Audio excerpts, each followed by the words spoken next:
Hello, everyone, and welcome back to another exclusive Boom Room interview. I'm Sasha with Arcanum Ventures. I'm here with my good friend and colleague, Carmelo, and today we have the pleasure of introducing Mitchell Amador, the CEO and founder of Immunefi, a leading bug bounty platform that has helped secure over $100 billion of blockchain assets, including preventing the hack of more than $25 billion in assets and paying out over $116 million to white hat or ethical hackers. Mitchell, it's a pleasure to have you on here. Thanks so much for making the time. How are you doing? I'm okay. Excited to be here. Big expectations. We hope we don't disappoint. But I guess before we dive into everything around the world of let's say digital and blockchain security, we want to get an idea of your background first, and we ask this question to everyone that comes on the Boom Room. And so please give us an idea of who is Mitchell. What is your background? How did you get into the world of Web3 and security and come to speak with us here today on the Boom Room? Sure. Well, first of all, you said ideal there, a bit of a Freudian slip, but that's what I get for having high expectations. Now it's reversed. I better be the ideal security person and how I present myself. But I actually have an unusual background for a security person. I mean, I've been working on protecting the industry, first and foremost, not just with bug bounties, but across the entire on-chain security stack, which is a whole bunch of different things, for the last 6 years now. And it's been a long road up until that time. But before then, I did, everything that you can imagine in a blockchain project. I was early to the industry. I helped drive everything from legal innovations. I got the first no action letter from the SEC for a project called SingularityNet. I did a lot of the early regulatory work for a number of blockchain projects on the legal side in Switzerland and in Singapore.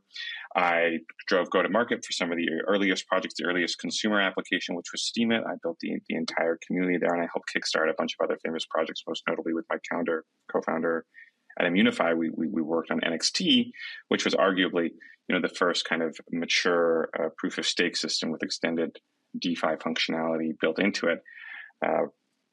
And Guido went off to go and co-write the Hyperledger white paper. So it was kind of an interesting background. And in the course of that, security was everywhere, right? Like in those days, if you were working on something, there was such a dearth of talent, such a lack, and such a lack of resources and money and everything that you kind of had to touch everything. And so every time a security challenge came up, it always reverted to me as the guy who was handling operations, risk, often go-to-market and public perception, just being like a catch-all tool to deal with any ugly problem. And as a result, I saw every possible attack and had to deal with it, from, people trying to break into your iCloud or your G Drive account to see if they can get access to all your backups, to attempted $5 wrench attacks and kidnappings and things like that, to spoofing attacks and man-in-the-middle attacks on hardware, to attempted spear phishing attacks, to North Koreans trying to sneak all your stuff and get access to your machine and everything in between, to insider attacks, to people Hillary Clintoning, right, taking the hammer and smashing their servers in order to hide sensitive information and IP. I had to deal with all of it over the course of those years. And so this ended up being like my true education, my true foundation, along with working with some of the most incredible cypherpunks in the world, towards launching Immunefi and creating a business that would, in so many ways, define code security on chain. That's fascinating. And I had this idea to ask you, like, how much of this was born out of like personal paranoia? Like, you've spoken in past interviews, I think, or on panels about having your own money at risk. Was it more market need or more like thinking for your own wallet, your own self first and foremost? Well, there's two sides of that, Carmelo. So first of all, I'm Portuguese, and the Portuguese have like a bit of a natural paranoia to it. So there's always like that thing there that was always going to be there. You're like, we're naturally security people. That's not a good thing. It's just a thing. Yeah. And so that definitely drove some of it. Even as a young man, I was, had a little bit more of a security streak, so to speak, than the average person. Maybe more than a little. But a lot of it did come out of my own needs. Because, when you're in the industry, I knew more about crypto than I did about traditional finance. I knew more about crypto investing than I ever did about, how to invest in stocks and bonds at that stage of my life. and real estate. I had, made some money in crypto before I had any other material asset. Okay. And as a result, like, you get concerned because that's like the definition of overexposure. You're like, wow, okay, I've got all my money imagine that feeling when you have a ton of money in a ghetto wallet, right? That is maintained by a small team. You don't know going to be around. We can make a list of all the projects over the last 10 years. It would be a long list of projects that have done this. Yeah. And then there's a problem with that wallet. Here I'm thinking of the IOTA case where there was a problem in the underlying cryptography that allowed you to kind of reverse engineer the private key of anybody's wallet without obviously having it. And they had to kind of hard fork and move all the wallets over. And that's like a terrifying situation if you have money, a lot of money in that kind of situation. Like, oh, wow, I wonder how much of my net worth I'm going to lose because some dev didn't triple check things. Yeah. Common enough scenario. So that was the beginnings of my own need. And then by the time we get to DeFi, especially with MakerDAO in the beginning, it's a great product. It's working, but it's complex. And you don't really know what the real risk is, right? And I decided I was going to go check. I'm going to be like, how safe are my DAI? I'm going to check for myself and just go through the whole process. And they're a great team, make no mistake. We've been honored to work with them for many years. But when I checked, I realized we don't really even have a security philosophy in crypto. And this was 6 years ago, right? So it's quite a bit of time ago. Yep. But we didn't have a point of view about how to think things. We didn't have principles other than traditional software engineering principles. Thankfully, we had at least that for how to think about these systems comprehensively and what our tool stack was going to look like. And while I trusted my colleagues there, and I was like, well, I know these guys are MakerDAO was at that time the bleeding edge of security, and they did a really good job even then. But I also knew a really good job is not a high standard. We are going into a world where sometime in the near future, there's going to be a wave of attacks that spread at rapid speed, just like ICOs spread at rapid speed. That's totally going to happen. And right now we've got audits. We've got audits, and half the firms doing audits are rubber stamping them. Yeah. This is not going to work out for us. So that particular set of realizations and the anxiety and the panic, that comes with realizing, okay, I'm at risk right now if something isn't done about that, is really what motivated the further deep dive into the security stack and figuring out, okay, well, what is a systemic solution to industry security as a whole? Because otherwise I'm just going to feel this way about every single other protocol that I look at and that I work with. And I do want to live here on the frontier. I'm a citizen of the frontier. I believe this stuff is going to work. I think it's going to be incredible. I think even now we still have an opportunity to be in this defining phase of adoption. And it would suck to leave just because we couldn't figure out how to lock the doors at night. That's not great. Yeah, and it makes it that much harder to be an evangelist if you can't tell your friends and family. If you can't trust it yourself, you're not going to tell anybody, people you care about it. But do you think this is like a mini follow-up philosophical question, but do you think it's because we didn't really see these assets having actual value until recently in the last one or two cycles? Like, we didn't really think about that before. Obviously some people did, but overall people think this is like, they still call it internet money, magic internet money. Now this is the cycle where people are starting to think I have something worth protecting. No, I don't think that was the case. And the reason is, if you were working in the industry 10 years ago, then even though the money amounts were small, you felt like they were big because it usually attracted these kind of rebellious types or these, in many ways, rejects of society. Like the initial recruitment pool, cypherpunks. Cypherpunks were not historically wealthy people, right? They lived on the fringe. Yep. Maybe they still should. That's a separate question. But they did live then on the fringe. And then you had libertarians, especially young libertarians. They also lived on the fringe, right?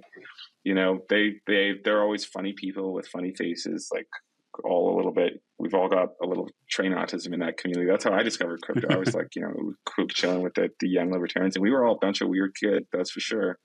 Yeah. And even the small amounts of money that were coming then were material, right? Like if you were around those days and someone raised like $500,000 in an ICO, you're like, wow, incredible. That's so much money. Oh my God. And I think people were like that. And even when the industry was small, you have people making quite sizable fortunes. So they didn't feel like it was just play. The challenge is more intrinsic, I think, to human nature, in that it takes a lot of work to think about these things. It's scary to think about these things. It's scary to do your own security planning and ask yourself, hey, what am I going to do if I get wrench attacked? Nobody wants to do that. Yeah. Nobody wants to spend any more time on that than they absolutely need to. Mm-hmm. Never mind realizing, all of my, underlying contracts on chain are wrenchable effectively because they're not well built and secure. Most people didn't know. The people who did know, for the most part, didn't want to check. And then the crazy people who went and checked and were looking at this system, it wasn't very obvious, what was going to work. People didn't know what that security stack would look like at maturity.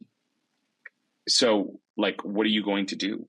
And the answer was because people didn't know, and it took a lot of innovation and creativity and hard work to expand the security stack. I think I'm unusual in that I had a very particular vision for what I thought that would look like. Most of my peers in security, including most of the security researchers and most of the auditors, they had no such vision. Okay, they could not project into the future that way. And for them, it's we can only do the best that we can. And what do we know? What do we feel safe in? Well, only audits. And so we're just going to do more audits. And that was cutting edge for a long time. It's easy to look back now, but for a good 5 years, that was cutting edge. Yeah.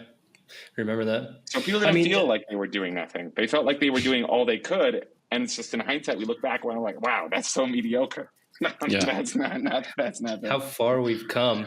It's funny because you talk about audits a lot, and I think we all recall the rubber stamping audit age. And it started out with you see this logo on someone's website, you think, oh my goodness, they've got it going. This is definitely a 100% bulletproof. But now it's devolved into something else. We know many audit firms that we could never in good conscience recommend to portfolio companies or clients. But it seemed like maybe this was some sort of personal drive, because you're talking about audits in the sense that they are in nature proactive security to vulnerabilities that may exist inherently in code. And thinking back on Immunefi, when we first heard about Immunefi, when we became familiar with what you're doing, it was because Immunefi was running a large bug bounty program for one of our clients. And it seems like this is also a proactive security measure, but in a completely different sense. And I know that now Immunefi has evolved quite a bit, and you guys are doing many different things. But if you don't mind, give us a little bit of insight into why you decided to start with bug bounties and how it kind of spiraled from there. Yeah. So, okay, first of all, and you already kind of intuited this and hit this, Immunefi does a lot more because a lot more is needed. Right, we too have matured out of relying on singular point in time solutions, but it was a step-by-step process. We had to go and develop like a child grows into an adult, and the bug bounty side was one of those necessary steps. Right, so when we come and think 6 years ago, we have audits. Sometimes they're good, sometimes they're not. It's a bit like flipping a coin. We have protocols that are just beginning to aggregate funds and to mature, right? Aave is live. You have Chainlink is starting to spread out. Something like Lido isn't even out yet. You have MakerDAO is live, Compound's live, but none of these things have $1 billion in them. Not even close. They're all in the lower amounts. And at that point, I project in that case. I did my analysis and I was like, okay, I think there's going to be a viral wave of hacks that occur as soon as enough of these contracts get liquidity in them, which did indeed happen. But thinking that through, I was like, okay, second, third, fourth order consequences. How do we prevent that? What is the next best tool in order to prevent massive harm at scale? And I had to go and try lots of things. I looked at automated systems. I looked at firewalls, things that would come later into the future of the industry, but weren't at all mature then. I looked at a lot of different approaches, trainings, shifting how we think about smart contract architecture itself, development tools and the like. And I ultimately came to the conclusion that the only thing that would be fast enough and scalable enough to protect against this kind of viral wave of hacks would be bug bounties. And the reason that is because we actually had a very sizable, brilliant security community. Okay, we have, the way I looked at it at that time was there's 1,000 to 2,000 people in all of crypto 6 years ago who really understand security. But these are very talented people. And they know these systems better than almost anybody, including most of the people building these contracts. And if only they were incentivized and allowed to contribute to the greater good, if only that made sense for them to do, then they would do it. They would do it with gusto. But at that time, it wasn't safe. What few bug bounties we had in crypto, we had almost none, but what few were written by lawyers in the traditional Web2 style, and they were ugly. Like by submitting to us, you give us total control and ownership of your firstborn child and the souls of all the other ones thereafter. It's like, guys, what are we doing here? This is not the way. And as a result, nobody used them, and they weren't popular at all. So that needed a solution. Please ask. Yeah, I think this is leading right into my follow-up question is, when you see some sort of new innovative process, product, or service hitting the market, when it comes to business evolution, there's always some sort of introductory period, a period where you want to build traction. You have to generate value, you have to demonstrate value, and you have to accumulate proofs of concept, right? And so what was that kind of journey in trying to convince people, hey, look, this is something that you could benefit from. We're not really seeing anyone else do this, but let me bring in all of these hackers to try and destroy your platform, but in the best way possible. And we'll pay them money, and you'll pay them money to not destroy you. And so I feel like at the early stage, now it makes sense. A lot of our companies, we encourage to run bug bounty platforms and programs, especially if they're building bespoke smart contract architecture that doesn't exist and that the auditors are probably not well positioned to catch vulnerabilities on. But, how do you, in those early stages, convince people to try one out? Was it let me give this away for free and demonstrate it? Or did you have maybe less friction than that? Well, no, we had more friction than that. We never gave bug bounties away for free. That's not a good way to do business. It's a straight road to startup hell. But that was the temptation because it was a tough problem. No, what I did was the opposite. I, created a kind of a heavy, there was a lot of friction in the process. But I said, look, allow us to launch a bug bounty program for you. We'll design it for you. We'll do it. But you have to agree to do it and put up a massive bounty, more than you would ever otherwise anticipate. And you're going to do that because I'm going to explain you. I'm going to walk you through how your security journey over the next few years is going to go. And by the end of that walkthrough, you're going to be so convinced that you need $1 million bug bounty that you're going to ask me to do it. You're going to be like, Mitchell, take care of it. And that's how it happened in the beginning, conversation by conversation by conversation. It was nothing but hundreds and hundreds and hundreds of sales pitches that I would go to one customer at a time in order to proselytize, the gospel of a new security philosophy, especially with regards to bug bounties, but thinking generally in terms of, the expected value of security spend, which at that time was quite an unusual take. It's very obvious now, but it wasn't very common then. And that worked. We ended up having double-digit conversion rates, and it became a numbers game. And then once we hit enough critical mass where people understood the thesis and they saw it was working, they saw the saves where, $1 billion saved here, $1 billion saved there, a major protocol like an Optimism or a Polygon or a Wormhole or, an Arbitrum or whatever have you saved from certain destruction and pain and suffering, right? Often to massive degrees. Then it started to make sense and people started to adopt. But it took several hundred pitches and near 100 conversions, I think, for us to really get that train going. And I don't know if you're allowed to name names, but what was the first major success story? Where you could be see, aren't you happy that you spoke with us? A lot of them probably put up bounties, but they never had to use them maybe, but somebody did. Sure. I think there's two early successes that really helped drive the momentum. One of them was the Badger DAO bounty. So Badger DAO was one of these early DeFi projects, and they were the ones who took the first gamble on making a really big bounty, which was $500K, which was more than anybody else in the world. at that Big. time. Bigger than Google, bigger than Apple. Now it's small, right? Like, It's crazy how it's changed. Right. We got hundreds of those or whatever. But at the time it was a big deal because there was such a block, such a boundary, such a challenge in getting the bounty side stuff. And all the Web 2 companies were like, we don't want to pay more than maybe a t-shirt. $5K, $10K, that's too much money. We can't do anymore. It's too much for this stuff. Photograph with people the were founder. copying that. Right. Not even, they weren't none so generous. But so we were fighting against that. And that was like a big inflection point, I think, when the Badger guys took that risk. And that ended up really coming in handy for them. So it was the right call. We proved that out.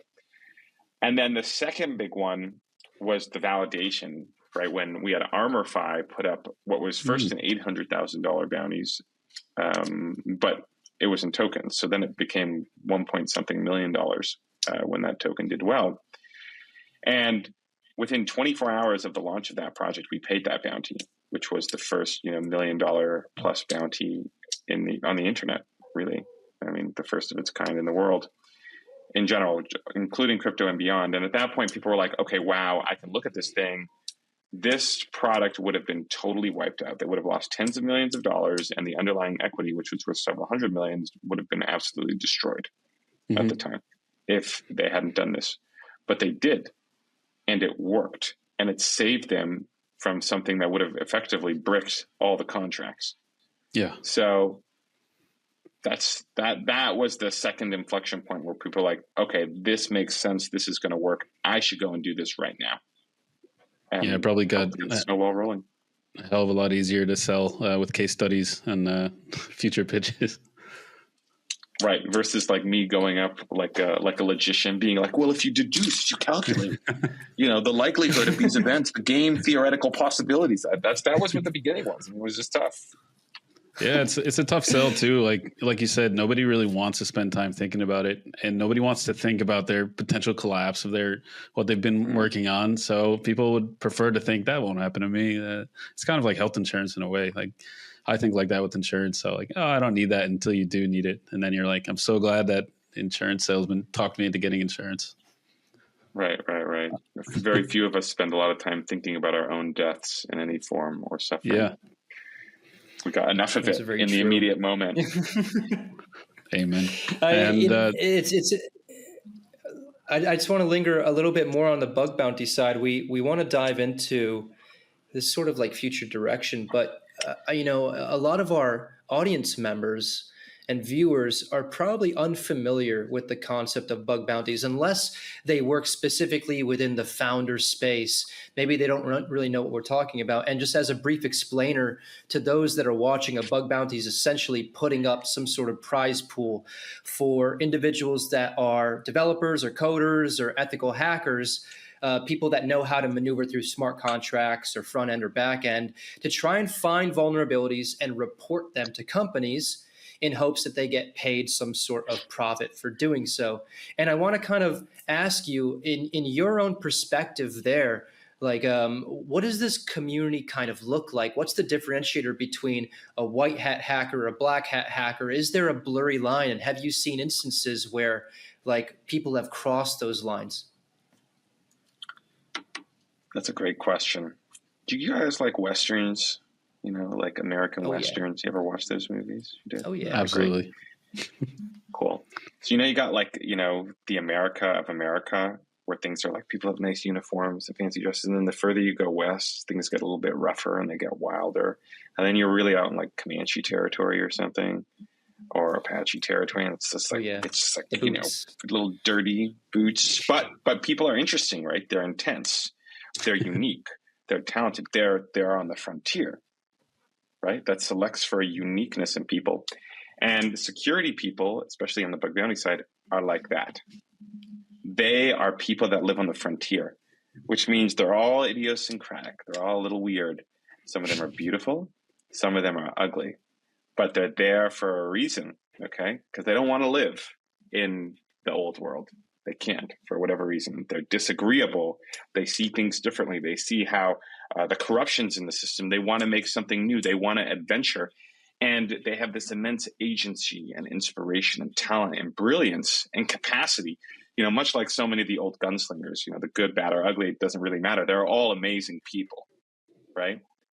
And security researchers are like that. So that's the first thing. Temperamentally, the people who select themselves into this world, they are the gunslingers of crypto.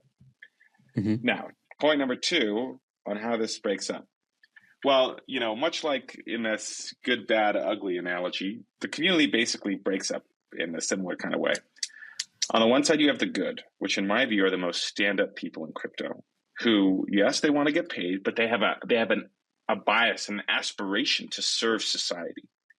In another life, if our governments didn't suck so much, they would have, joined the state apparatus, or if, in medieval Europe, they would have run the hospitals or the soup kitchens or whatever.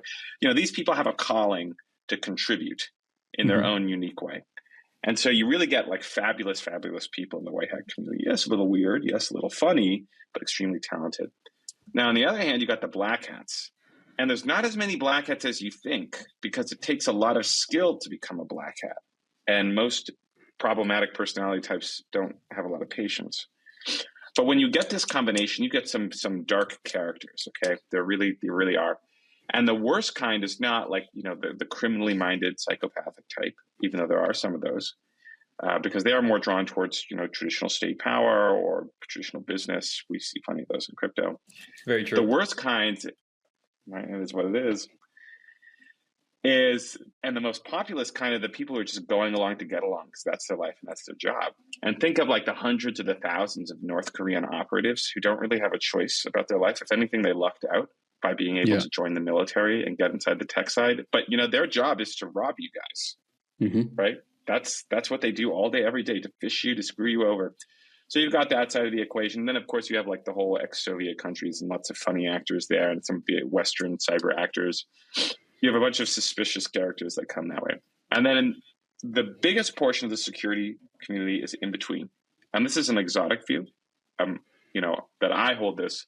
But I hold this view on the basis that I think, unlike most of my peers, I spend time with all the different communities, right? I've had to deal with the black hats. I obviously prefer dealing with the white hats, but I deal with a lot of people in the middle, because we're trying to get them to provide value to society by protecting projects, and we'll pay them for it. And that's what they want, right? They want the money. They'll do the deal. They'll do what's good for society if you pay them. It's a commercial transaction for them, not an ideological one. And they will have their own principles, okay? They typically have their own principles and moral values. But this is where things like code is law will come from, okay? Yeah. Code is law is not like a pro-social life position. Basically like saying, well, I value this principle more than your well-being, which makes sense for them. I can understand that. Trust minimized, distributed and decentralized systems. I can see where that comes from. But that's not like a white hat concept, right? In general, the white hats, I don't think everybody would necessarily be in favor of that. They're like, no, you broke the law. The law is the law and the code is the code. Let's not do that. So the biggest portion of the community is this in this in-between zone where, depending on the day, depending on what horrible or beautiful things happen to them, and depending on their own idiosyncratic code of conduct, their own, honor code, they're going to trend more commercially, more self-interested, or they will serve the common good as long as the incentives are reasonably aligned. And this is how the community, the security researcher, the kind of vulnerability detection and disclosure community really maps out. And all of them will participate. Even black hats will disclose sometime when it's convenient to them. Actually, on that note, like, what do you have a best guess of like what percentage of these, let's call them crimes, because I don't know what else to call them. I guess that's the best fitting word, but what percentage of these are just like crimes of opportunity? Like, I stumbled upon something. I might not even be a tech genius. I just use this protocol and I noticed infinite money printing glitch or something, and I just didn't report it.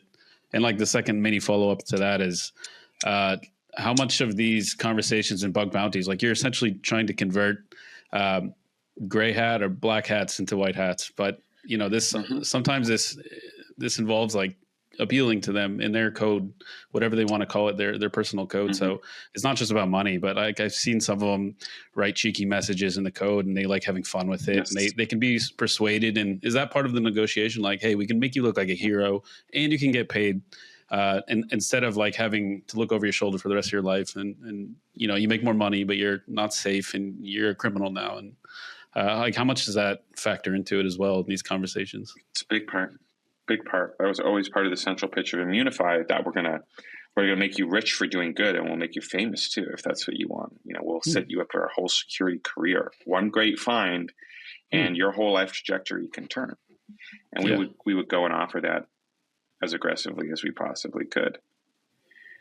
Now, to answer your question though, the distribution has been shifting, Carmelo, over the last few years. In my view, there were two different patterns. In the early years with the viral wave of DeFi attacks, I think most crimes were crimes of opportunity, or drive-bys, as we might call them. A lot of gray hats. And a good example of that is like the index finance hack or the Kyber swap hack, where it's like done by this like 17-year-old Serbian Canadian kid. I feel like obviously a brilliant young man. But like, I don't think he was planning to start a life of crime quite that way. I mean, I think that was a drive-by. He saw a chance to make, life-changing money, and he took it. And he didn't understand that it could blow up in his face. Like, he didn't know OPSEC well enough to know that he left a bunch of fingerprints everywhere. So that's one side of the equation. Now, more recently, things have changed, and that's because, a lot of the low-hanging fruit we've been able to pluck already and establish defenses. Things like bug bounties are now widely proliferated across the industry, and they don't, it's not as easy to find vulnerabilities in the systems anymore. Like, we are trending towards sub 1% tax TVL risk per year, which sounds like a high, and it is high still, but consider previously over the last few years, it's been like anywhere from 1 to 3% every single year. So like the trend line is really favoring us. We are getting much safer very, very quickly. And as a result, most of the activity is shifted towards more professional organizations, the North Koreans being the most notable, but there are a number of other hacker groups who are also participating and making trouble in these ways. And these guys can take a much longer view. Like, you can look, for example, at the Bybit hack and the forensics that went into that.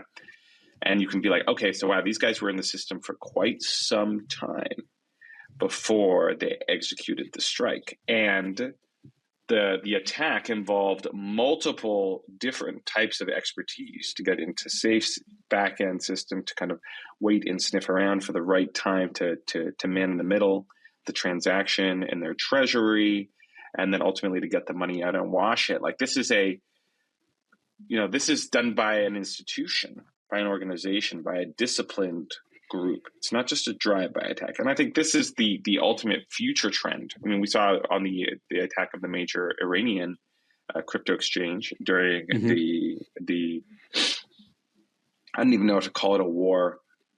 I don't know, whatever they skirmish. Call that conflict, the skirmish where they're bombing each other. Yeah, that. And there's this Israeli, cyber group, which is surely, plugged into the Israeli state that goes after the Iranian crypto exchange. And they pwn it, and they burn all the money, right? Just to say, screw you guys, to make a scene out of it, which they did. It was very, it was very gripping. It was quite a drama that happened. That was their intention, and they succeeded. But you have a number of these groups like that. I know there are some in Ukraine. I know there are some in Russia that are emerging and engaging in this kind of, let's say, problematic and highly organized activity. And I think this is really the future of the kinds of attacks you're going to see, right? You're going to see less drive-bys and more of these planned blitzkrieg strikes. Mm-hmm. Speaking of that future, and moving past bug bounty programs, I know Immunefi stands out in my mind and many other individuals' minds as a leader in the world of bug bounties and offering this service. But from what we've read, you guys are getting into some new things. And obviously that drive seems to be coming from your outlook or perspective on what does the future of vulnerabilities look like. It's no longer longer this drive-by mentality, this surface level, let me just check this smart contract logic and make sure there's nothing I can penetrate. But you're bringing aspects of social engineering into it. You're bringing aspects of business intelligence and operational efficiency and everything. And so I wanted to ask you, what is this sort of future direction that the company is heading in, especially with the announcements around Magnus Security OS, which I believe is being marketed as some sort of one-stop shop on-chain security platform for the future of Web3 and digital companies in general. You got it. So I'll start with the problem, right? We are doing well, but we are not doing anywhere well enough as we should. And the classic example is, if you wouldn't trust $500 to some DeFi protocol, then why would an institution put trillions of dollars into that and equivalent? And we're not yet at the level where it is quite safe enough. Sub 1% is good, but still, would you like to keep your money in a bank where every single year you either lose 1% of your money just because they can't have their shit together, or there's a 1% risk that you lose everything? Like, that is not a great banking service. Nobody's going to be particularly happy with that. And the irony to that is, we know what we need to do to get these systems to be, in my view, safer than TradFi. I know what to do to get these systems. And I believe that, there's a world where by 2030, we can have crypto DeFi solutions that are safer from a technical perspective and from the perspective of securing user funds than the vast majority of banks that you see in the world today, which is a crazy thought. But we're not that far from that outcome. We're quite close. There's no major technical innovation that needs to happen at this point, gentlemen. We have the technology, but it's not evenly distributed. In fact, the vast majority of people don't even know that it exists or that it works, never mind how to adopt it and integrate into their systems and what the consequences of that looks like. And so our goal here, right, our goal with Immunefi has always been to save crypto as much as we can, to prevent hacks, to prevent harm, to keep people safe so that everybody else can build incredible, useful, exciting things in the process. And when we understood this problem, we knew we had to dedicate ourselves entirely to it, that this was the most important thing that we could be doing. And this is how we created the Magnus platform, the Immunefi OS. We also call it the security operating system to kind of simplify this concept. But a way to think about this, you can think of it as a one-stop shop. You can think of it as a security app store. I think the future of it is, more like a kind of, that's how it starts, right? It starts just by having everything you need in one place in a world where people don't even know that they need multiple things, right? The vast majority of projects are still operating with just audits and bug bounties, and that's it. And then, a middling group of early adopters now also has monitoring. Great. Monitoring is good. We should do that. Nothing more. We have tools that plug into your GitHub pipeline that catch every vulnerability, maybe not, but tons of vulnerabilities in your development process.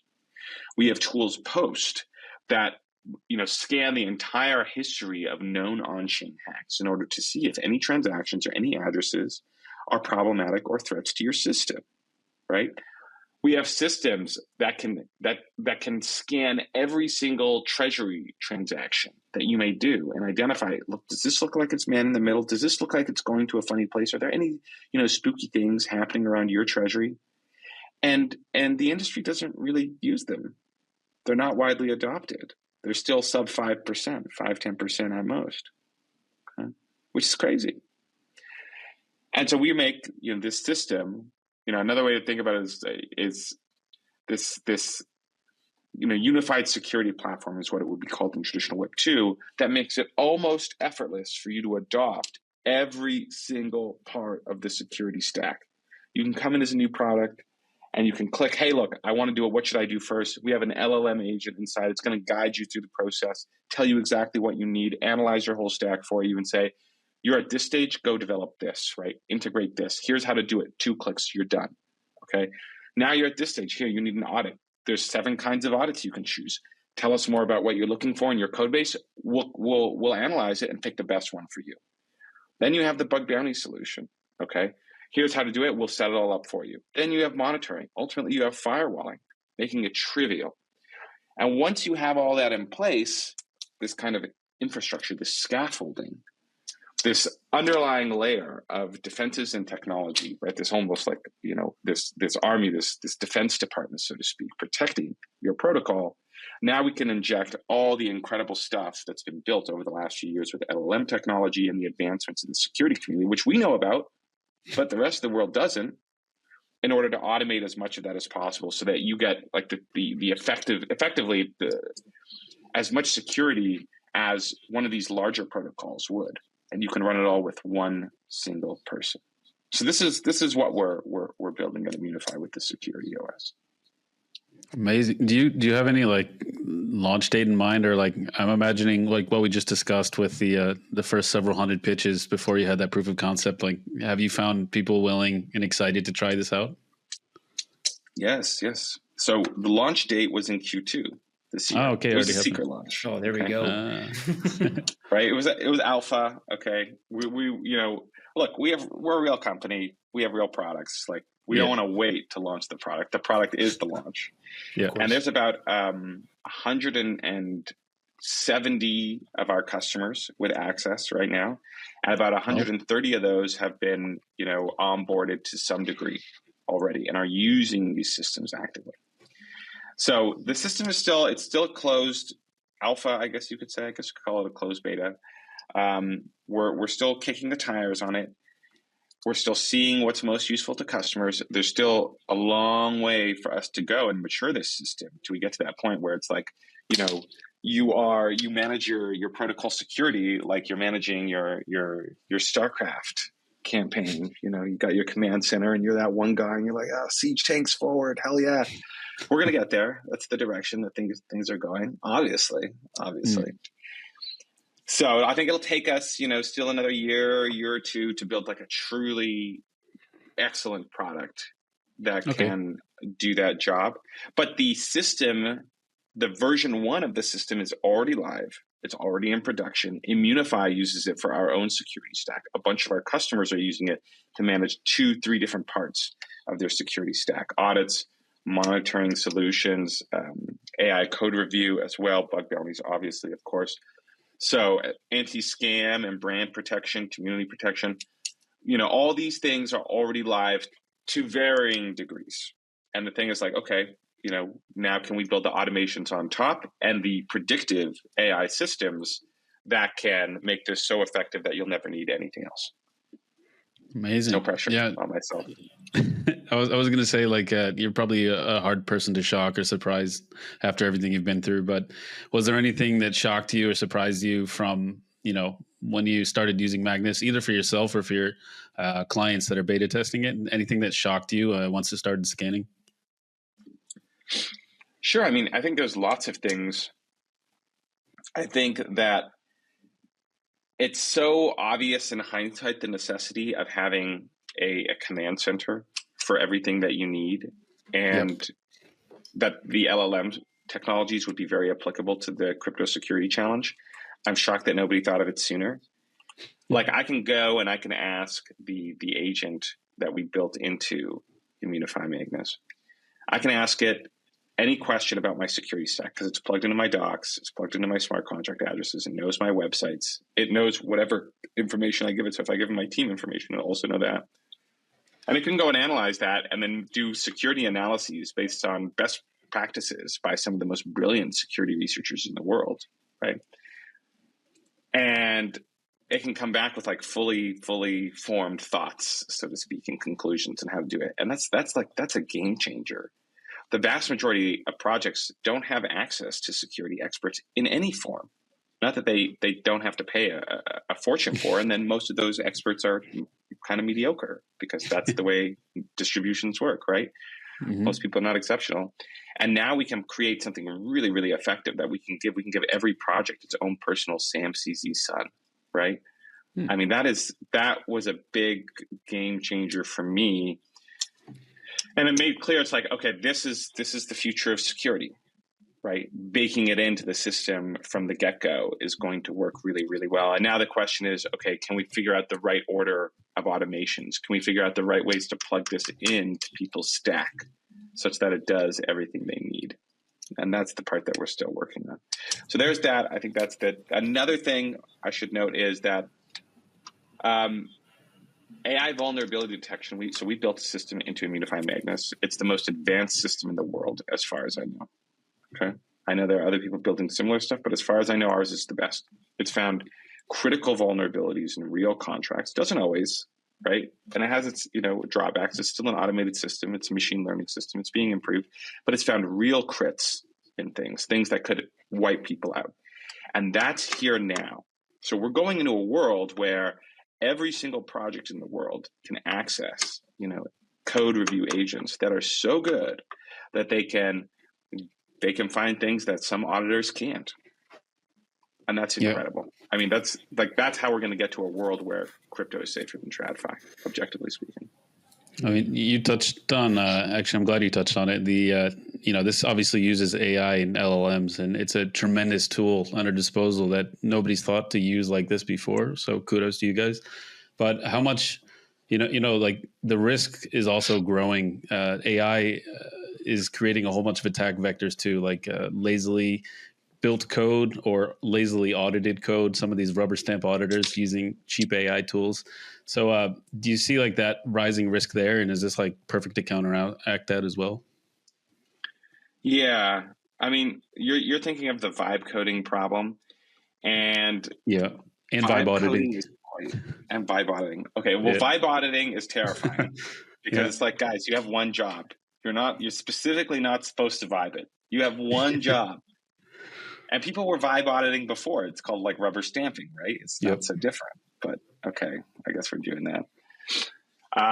Thankfully, these tools will prevent that, right? Okay. Because the agent systems are getting better and better and better, and they're gonna work quite well. It's a race to see who's going to make the best one.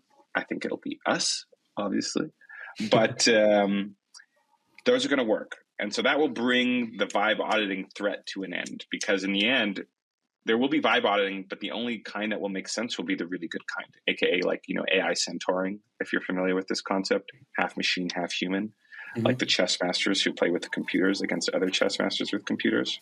Yep. And if you're not a master, nobody cares because the computer will play better. So that's how it's going to go. And it'll be the same with auditing. We're going to solve that problem. We need another year or two, but we're going to solve that problem.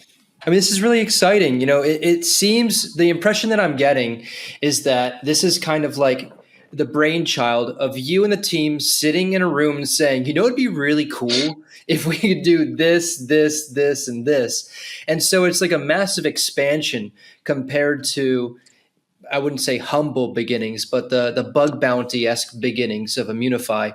And I wanted to ask specifically around the token. And so first of all, congratulations. I think by the time this video goes out, you guys will have concluded your ICO offering on CoinList, which is a huge achievement with the coin or token launch to come down the line. But from our understanding, this token can be tied into many different things and aspects that you mentioned within the security ecosystem. And, Carmelo and I are token economists by trade as well. And it's a very, very deep passion of ours. And from a token economist perspective, this is such an incredible project to potentially work on in structuring access models or accountability or collateralization programs or incentive-based programs, anything like that. But I want to understand from you on the IMU token, what do you kind of see this asset doing for not only for participants of bug bounty programs or users of the product ecosystem, but for the company and the business as well? Sure. Okay. So you guys will understand this right away, but you might even agree, or you might think I'm spouting some serious heresy. It's risk. But I have, an unusual view when it comes to token economics. I was trained by value investors in terms of how I think about finance. I do think that obviously some tokens are exceptions to that, exactly. But when I think really about what's the most effective way to do a token, I think that they should be the central value creation assets for those economic engines or those economic entities. And, the difference with a token versus traditional instruments of a variety of types is that the programmability gives you a lot more leverage. And in the context of a startup, what's the imperative? What's the most valuable thing? Well, it's growth. And so you want to use that utility, that leverage, that programmability to drive growth. And these are exactly what we're doing with the IMU token. So first of all, IMU is the center of the central value creation asset of the Immunefi ecosystem. People are going to see more and more about what that means. I'm going to substantiate that in a whole bunch of interesting ways that it's going to be very obvious. It's like, oh, this was a great idea in hindsight. This is novel. This is a unique and interesting approach that I think will foretell the future of a lot of businesses and projects, because people are about to find out, how tokens are going to change the world as social incentive and coordination mechanisms, and how that even works for something like a vertically integrated security platform. Very much so, in fact. So that's one side. That's the central side. And then around that, I think of the rings of the planet, right? If I think that is the central core, when I look at the crust or the rings or what have you, I think of using the token as a growth engine, as an incentive mechanism to drive greater security outcomes on one side and greater customer growth and adoption on the other. And so these are the two sides of how I think about where the IMU token is ultimately going. And in practice, right, with value creation, with primacy of this asset at the center of the Immunefi security ecosystem, that gives us freedom to experiment with all the different ways to drive growth in other contexts. So we have a few that are coming out the gate. So, for example, today we're launching a program to supercharge our discount model. We have some team members who helped build Amazon and Twitch in a big and exciting way to billions of dollars in revenue, and we've taken that model and reconstructed it in order to make it really make sense to drive adoption of your security infrastructure fast and at scale by structuring discounts in proportion to things like token stake. And we're combining that with a risk management tool that will show you, okay, how much of my token portfolio is covered by verifiable security actors, like people who are really serious, who've done a great job, who have advanced technologies. Are they using monitoring? Are they using bug bounties? Do they have audits? Are these things publicly available? Can you see for yourself if the tokens you have in your wallet right now are likely to be safe? And then we'll give the users that option in the same breath to go and bond their tokens in order to qualify the projects that they like with the assets that they already hold for security benefits, for security features that they might not otherwise get. So that's a good example of like a growth mechanism. Like its job is to accelerate customer and protocol adoption of superior security measures that drive ultimately better security for the industry, but of course drive Immunefi's growth at the same time, because those two things are flip sides. And that growth, right, the acceleration of that growth flywheel is ultimately going to accrue increasingly to and create value in this particular token. And we have a whole bunch of different mechanisms that we'll be experimenting with as features, because that's what token utilities are, in my view. They're features to drive specific outcomes. Sometimes there's just that outcome is security, like in a proof of work system. But for an entity like ours, where everything depends on let's say a visionary team or set of teams, then the best thing to do with that is to drive growth. And we're going to be experimenting with a lot of utilities over the years to come for things that drive growth. That one I just mentioned is just the first and the second. I love it. It seems like you put a lot of thought into it already. And that I'm actually curious about that. Like, has this been part of the plan since the beginning? Because Sasha and I have this conversation all the time. We actually probably lose a lot of our leads because we're too brutally honest about when and if you should have a token, when it makes sense to do that. But we're seeing this shift towards, discovering product, finding that product market fit, launching an MVP before you actually think about a token, making money first, basically, rather than what we used to do, just launching a token into the ether and just saying, okay, hopefully this works and we can think of something that will make us money in the meantime.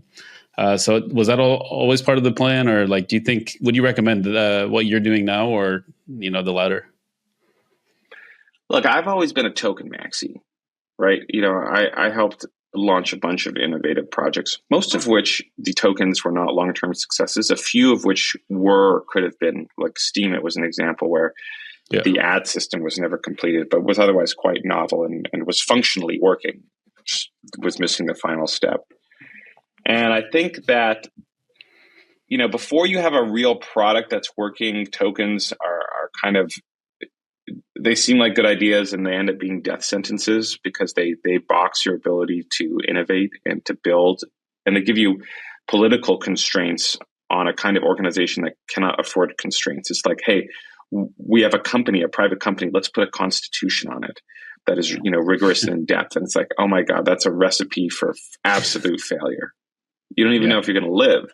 You need to do anything you can to live and to develop your kind of organizational life form.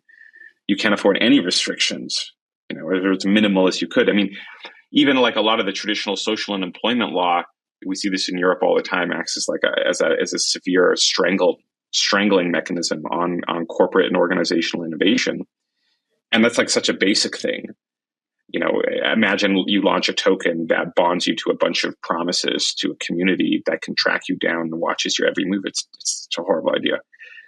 When you have a product, it's different. Okay. Because then a token, I guess there's two kinds of tokens. Historically, people have only seen legitimate as tokens that are the product, like kind of a Bitcoin and Ethereum. And I think that was a mistake, right? I think that was like cyberpunky propaganda. And that was like giving ground to a bunch of arcane legal technologies that were not good to give ground to. Namely, like, the history of certain kinds of Anglo law and how they look at investment structures. And that was very silly. When what we're realizing is when you have a programmable asset that you can use to coordinate value, like this is an ideal tool for enhancing growth in systems. This is an enhancing tool in coordinating large groups of people who could otherwise never come together. For example, for Immunefi, and this is one reason, like I've always been a token maxi. It was always my wish to do something like this. It just didn't it only really came together. It only became clear over the last year and a half in terms of how this would take form. But we, using the IMU token, can now coordinate and align and get integrated the best technologists in crypto, multiple different products from multiple world-class firms, plus the security researchers, which is the largest community around the world, and our users and our customers, users themselves. That's crazy. We could never do this any other way. And it's all being unlocked by a clever growth mechanism, right, in the token. Hopefully not just one, but many to come into the future. So it was always my wish to launch a token that made sense. But and I never did this when we were strictly a one product company because it didn't make sense. As a bug bounty, if we could do without splitting the value, that was a better decision ultimately for the ecosystem. But with what we're doing now, the biggest, the boldest, the most important play in the history of on-chain security, and this is something that can only be done together. And here the token proves critical for bringing everybody into one tent. So token as a unifying asset, basically. That's right. Unified security platform, unified security token, 100%. It's really interesting, and I think it's very, very interesting in the way that you described aligning community members with projects that they're evangelists or advocates for in trying to improve the security aspects, and like aligning those incentives with discount models and tying that to bonding of tokens. And we've seen similar types of economies that kind of breach the community aspect with the project aspect, but most of these have been around things that are a little bit more accessible to people in the space, like on-chain analytics through Arcanum or bubble maps, etc. And so is this the first real attempt at like a security economy for crypto that you've seen, or do you see other people that are maybe playing with these ideas as well? No, your intuition is on the money. This is the first security play of this kind I have ever seen. I have never seen anybody do anything like this, and I have watched. I mean, I've been watching everything everybody does in our industry in the security side for the last 6 years. So this is the first of its kind, which means obviously when it goes well, we're going to see this proliferation of the security economy following as people realize, okay, there's a lot more solution space here to work with. There's so much white space for us to innovate on in a way that really serves people. But ours will be the first. That's incredible. Well, best of luck to you on that token launch. And I think very excited to see how the future development of Immunefi is kind of shaped by the integration of this asset and how that's going to be integrated into future products and services. But Mitchell, I want to kind of turn the page to maybe talk about some bigger meta trends that we've been seeing in the blockchain and the traditional finance and fintech sectors, especially considering you come from a more security-based background and you're familiar with a lot of different things happening in this industry. When we last saw each other, it was in Singapore in Token 2049, and I was moderating a panel that you were on where we were speaking a little bit more in depth around the topic of tokenized real-world assets. And this is something that, I never expected you to be so well read in. But you had some very interesting takes. And one of the questions that I asked you is about the future outlook on that particular sector when it comes to, let's say, the misalignment of incentives. You see BlackRock, you see JP Morgan Chase, you see other types of layer 1 and layer 2 blockchains specifically building for stable coins or real estate or other types of assets that are soon to be tokenized. And much of that sector seems to be building in separate silos. And one of the questions that came to mind when Melo and I were speaking more about this is the lack of discussion on security when it comes to these siloed ecosystems or siloed infrastructure, where they might be siloed by the asset class or the asset issuer, et cetera. So from your perspective, what kind of security challenges do you kind of foresee unfolding that are not being talked about enough when it comes to the tokenization of commercial real estate or diamonds or cars or, let's say, gold? Sure. Okay. So the challenge that you're getting at for all of our listeners is, all these big financial institutions, and they're coming, make no mistake, they are looking at our industry with hungry eyes and realizing, oh my God, I can rehypothecate my entire, deposit base, all my assets here, and do real magic. Or I can create new platforms with myself at the center that make my business sticky and survivable into the next generation. Different people see different things depending on what kind of institution they're running, but they see it and they're hungry to get involved. Now the challenge is they have all these idiosyncratic requirements. Often they're regulatory, sometimes they're commercial.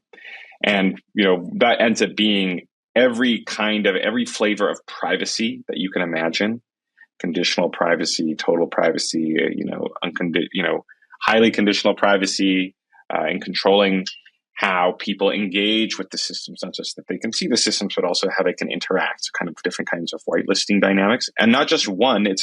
This is not like we can just build one solution for everybody. No, everybody's kind of got their own needs based on what country they come from, their history, what business strategy they're pursuing. And it's created this real kind of mishmash as people explore their pilots and their solutions. And the result of that is this siloing, this fragmentation of the institutional participation in crypto, which is why we haven't seen like any one chain overwhelmingly predominate in that area. And even things you see like, you hear about, JP Coin is on Ethereum, but it's like, not exactly. JP Coin uses the EVM, but the assets, like JP Coin is not interfacing with the Ethereum market itself. There's still a big, iron wall that stands between it's those trillions of dollars in deposits and the on-chain ecosystem. And it's the same thing for most of these other financial institutions. They have a lot of money, billions and trillions with a T, a lot of money, but they're walled off. They even might be living in a blockchain instance, but they're walled off from these markets. And right now they can afford to do that because from a security perspective, these are walled gardens at best. And, more typically, they're completely opaque systems, opaque internal databases that they never have to let anybody in. So, they only have to follow their existing, security policies and practices in order to be reasonably safe, because it's not like anybody else can take the money or do anything with it. It's stuck in their system.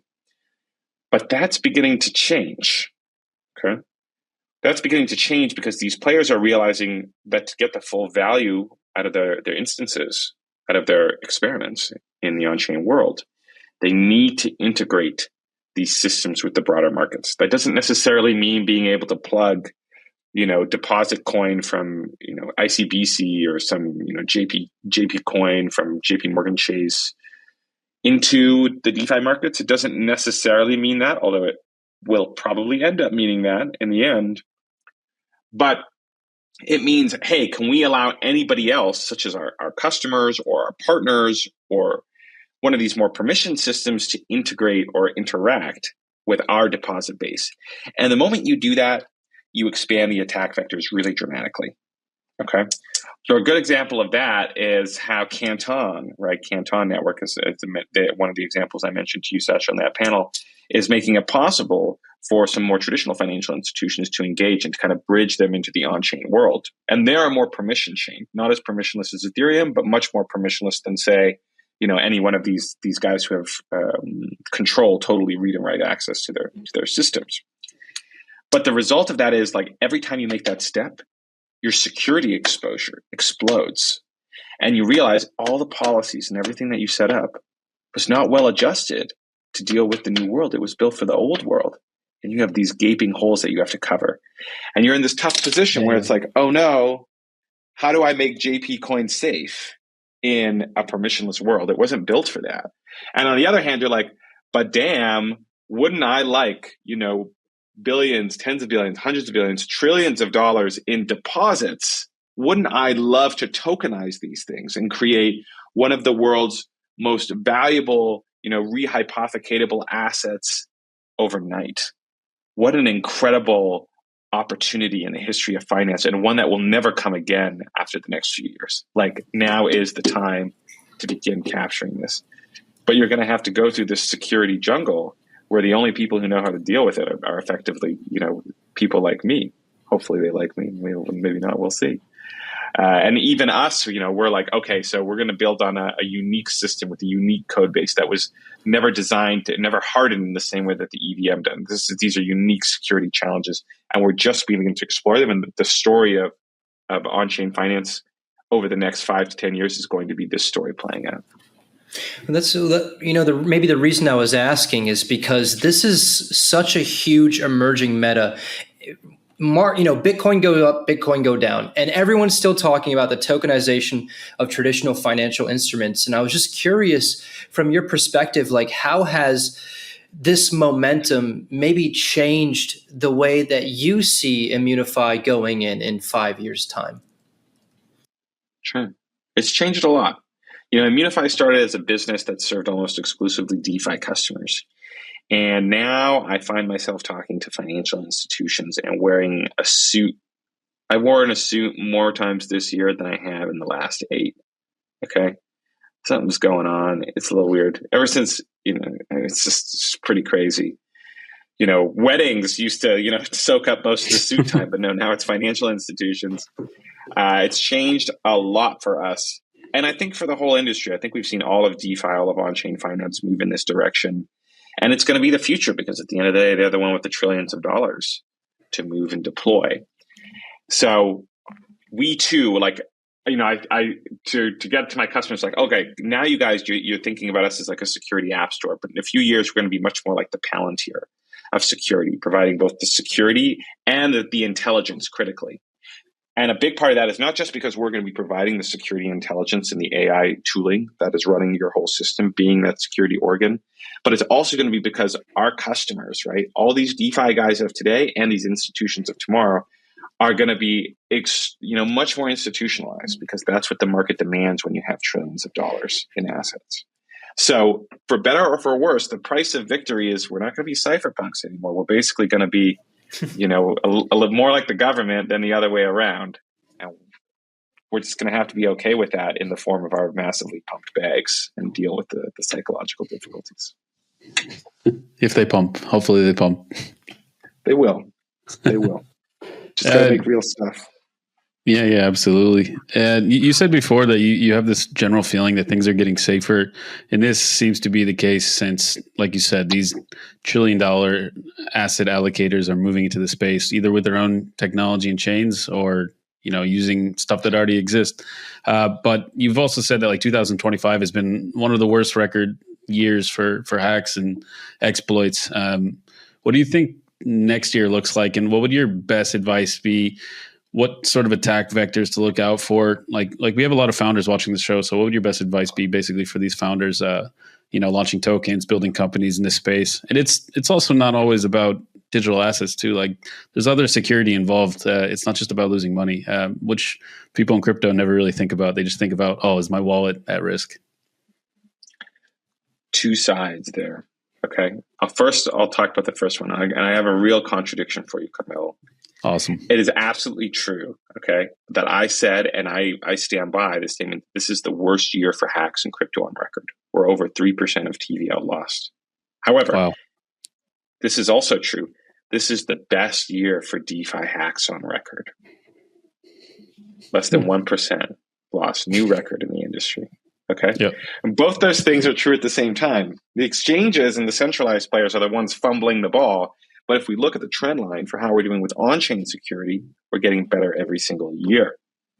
This is the best year yet. So we are on the path for victory. I have a goal. I have a crazy mission for Immunefi. By 2030, we want to make crypto safer than TradFi. Okay. That's our goal. We have a target number that we're aiming for in terms of TVL. And look, we're going to succeed. At the current rates with what we built, we're going to win this game. You're going to live in a world where your kids use this stuff as a default and they are like, what do you mean the code's unsafe? That's not true. It's always been safe. And that's what they're going to believe, not knowing that we had to grind and lose so much money in questionable life choices, right, over the preceding decade in order to make that possible. So this is the thing to keep in mind. And for founders who are listening, we are making you safer. We are going to win the security war. If only Immunefi alone, right, we are absolutely going to win you guys the security war. Time is on your side. Start building now because security is going to catch up and be where you need it to be over the next few years. You've got to brave, right, this final epoch of the frontier where there's still some danger. There are still, roaming Apache bands that are hunting for you. But at the same time, every single year, the forts go up a little bit stronger. The roads become a little bit more secure. Time's on your side. You just have to outlast them. Okay, outlast the North Koreans in this giant game of manhunt. Now, having said that, on how to do that, there's lots you need to pay attention to. The first thing is I would recommend that you come talk to us at Immunefi and come build on Immunefi Magnus. Not only are we going to provide you with the full security stack that you need to defend yourselves, and that's over 10 products right now and counting, but we built in the world's best AI analyst agent that can basically analyze your whole stack and guide you on what to do. So you're going to need help on more than just code security. You're going to need OPSEC. You're going to need, how do I secure my hiring pipeline to make sure North Koreans don't slip into there? I bet at least a quarter of major projects in crypto have North Koreans on their payroll. That's my estimate. Okay. It's much more common than you think. How do I secure and block that from happening, right? How do I structure my security operations? How do I know who to hire first in my work? How do I know how to think about my threat posture? When do I outsource and when do I build internally? We built a system, we built an agent that will help you answer all of these questions. And if it can't answer those questions, we're plugged in to more than a dozen of the best firms in the world and more counting every single month. Okay. We will plug you right in to the leading expert, be that on anti-phishing, anti-scam, be that on operational security, be that on security wargaming and tabletop exercises to improve your team if you're a larger institution, be that on AI vulnerability detection, be that on working with security researchers and hackers. Like, we got it all. We'll help you do it. We'll take it step by step with you to blueprint exactly what makes sense. And so I would really encourage you not to shy away from that process. It's not that scary. You're going to have years to do this over time. It's all happens step by step. But to take that step now, to begin asking these questions, to begin setting up your infrastructure, your security infrastructure, and making those investments, precisely so that this can go as smoothly as it possibly can in the future. We can save you from the North Korean manhunt. Okay. We really can. Time is on your side. You just have to reach out and take the hand of the security industry and leverage all these incredible tools that we've been building for years, and you're going to make it just fine. Wonderful. Yeah, I mean, I'm happy to say that Sasha and I have been referring Immunefi to, portfolio companies for a while now, and not because, we have any deal or anything, just because we've seen it work in real time. But aside from working with you guys, what are some of like the biggest security red flags, attack vectors? What is like, if there's one takeaway that a founder watching this could take away from this right now today, like some actionable advice, or when's the right time to start thinking about this sort of thing? What would your best one-shot advice be, besides working with you guys, obviously? Yeah, great question. Start from the beginning.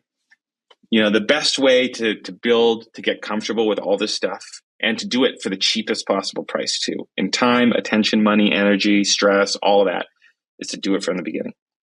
Build it into your architectural process, right from the way you're designing your business, or you're designing your ops, or you're designing your contracts, obviously.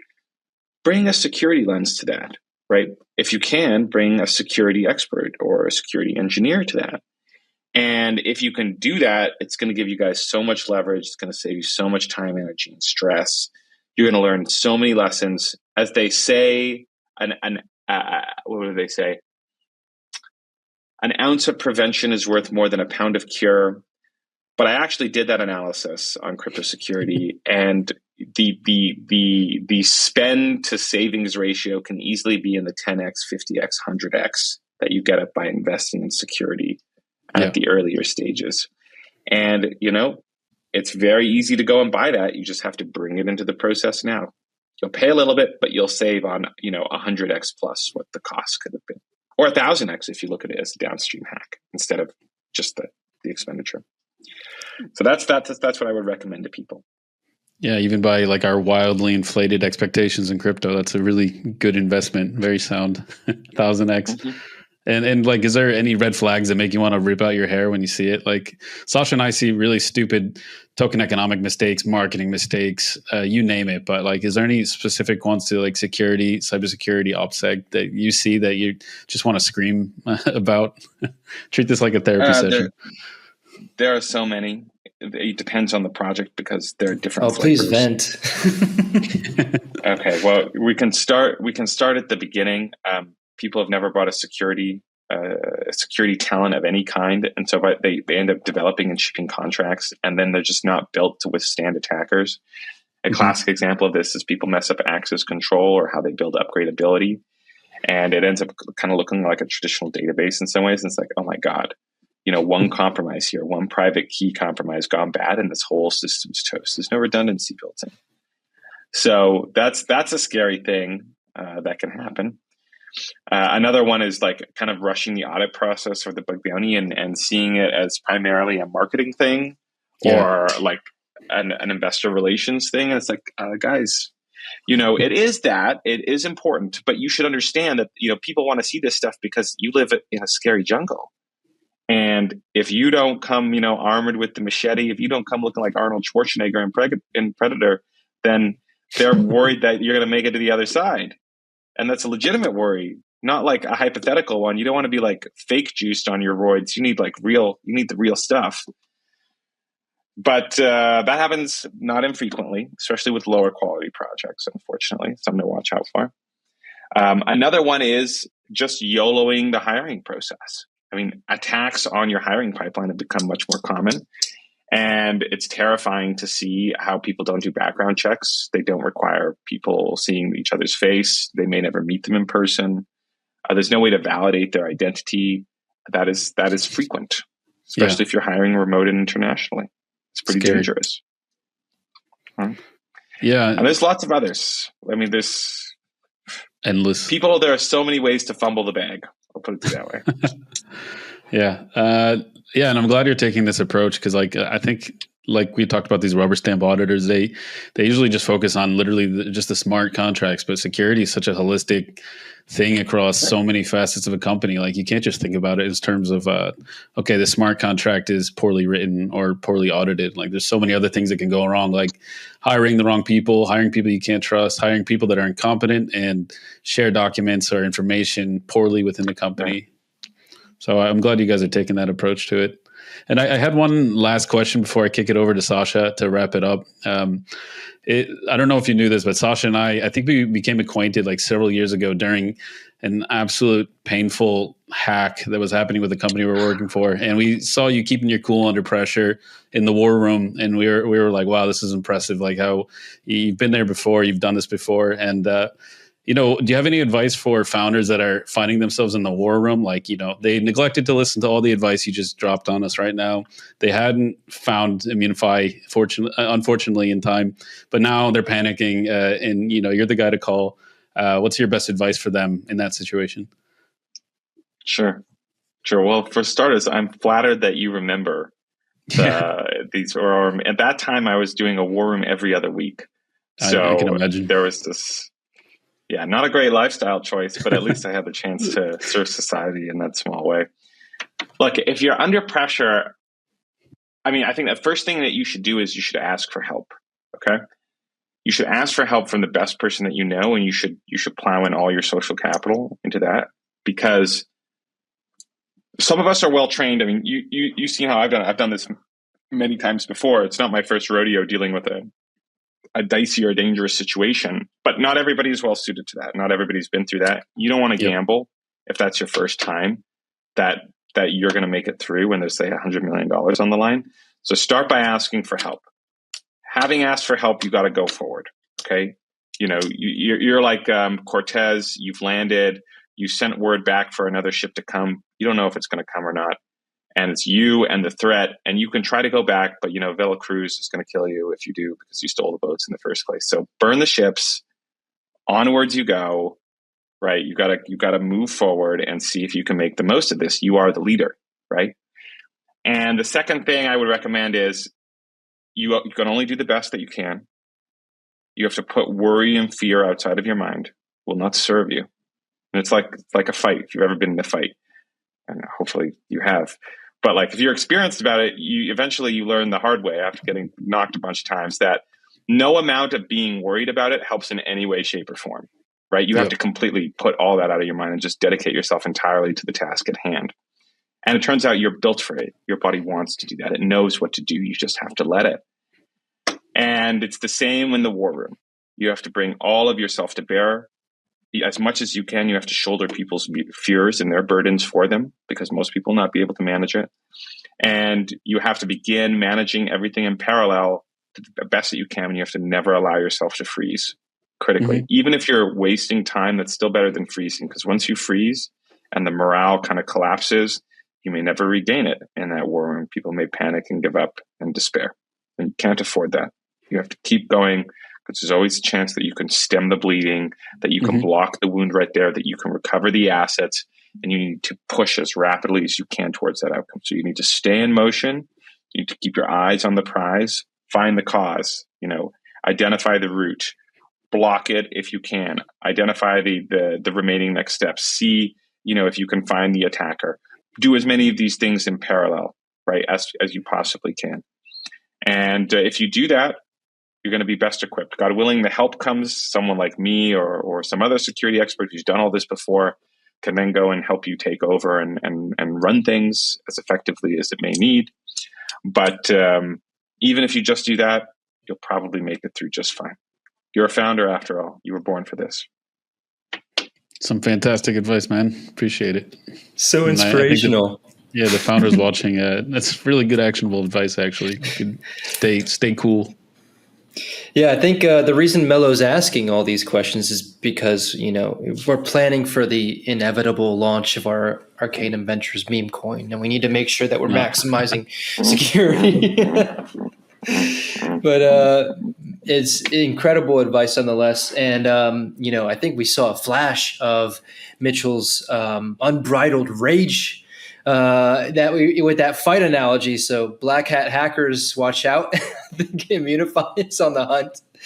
But Mitchell, it's been an absolute pleasure having you on and speaking with you about all things Immunefi and security in the space. Before we wrap it up, we're going to ask you one last question. We begin and end every Boom Room interview in the same fashion, the same questions. And so there's only one rule to this question.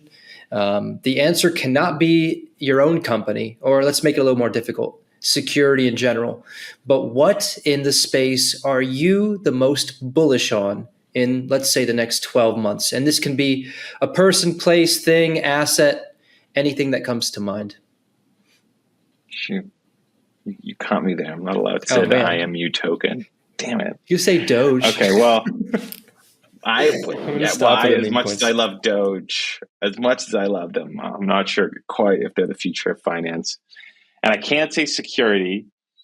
Okay, I would say that I am absolutely convicted that the professionalization meta, the revenue meta in crypto is going to win. It's going to win gloriously, and it's going to unlock an incredible new market for the industry as crypto becomes the future, effectively, for small cap revenue generating assets of all kinds. And that's not going to be obvious by the end of 12 months. It won't be. That process will take another 5 to 10 years to fully play itself out. But there's not going to be a Russell 2000, right? In 10 years that matters. It's going to be like a crypto 50,000 or something ridiculous like that, servicing the vast majority of the world's financial markets and unusual revenue generating opportunities. But that begins with, what we're doing in the next 12 years right now, like some of these recent announcements. So obviously like, value creation asset with Immunefi is one kind of thing, but a much bigger version, exciting things like that is what we've been seeing with Lido and Uniswap, where they are going all in on their own tokens in their own ways. That's the future of our industry, you guys. And by the end of this time next year, God willing, we can all celebrate over something. We're all going to realize that it's game over. We already won. Crypto is going to be the major financial market of the future, and everybody's just going to figure that out slowly over the next 5 to 10. But the assets are here. The ops are superior. The technology is better for finance. It's game over. Now we just have to play it out. I love that optimism. I need some more of that infused into my blood. Give me that. Yeah. Honestly, it's a fantastic answer. And I think we're definitely aligned there. It seems like there's so much momentum behind that movement, and I'm excited to see the space mature a little bit. I'm sure from your perspective, you're very excited to see it mature from a security professionalism standpoint. But yeah, thank you for that. And again, thank you so much for coming on the Boom Room, speaking with us. Like I said before, it's been an absolute pleasure, and actually very much looking forward to having you on again in the future, talk more about what Immunefi is doing along with the token and understanding what your future direction looks like with the Magnus Security OS. I'd like to remind all of our viewers, if you are enjoying this content, make sure you tap that like button and throw us a subscribe or a follow. We've got many more fun Boom Room interviews coming out soon. And if you're interested in learning more about Immunefi or maybe contacting them about their security offering, make sure you check the links in the show notes. We'll put everything down there. And Mitchell as well, if you'd like to share some of your own personal information on like X or LinkedIn, anything we'll put there. But yeah, thank you so much, man. It's been fantastic. Pleasure's all mine, gentlemen. I think we'll all be a little bit safer after today, God willing. So it's been a pleasure to be here. I'm looking forward to next time. Things will be even safer then. Yeah, thank you, man. Until then, take care, y'all. Ciao. Ciao.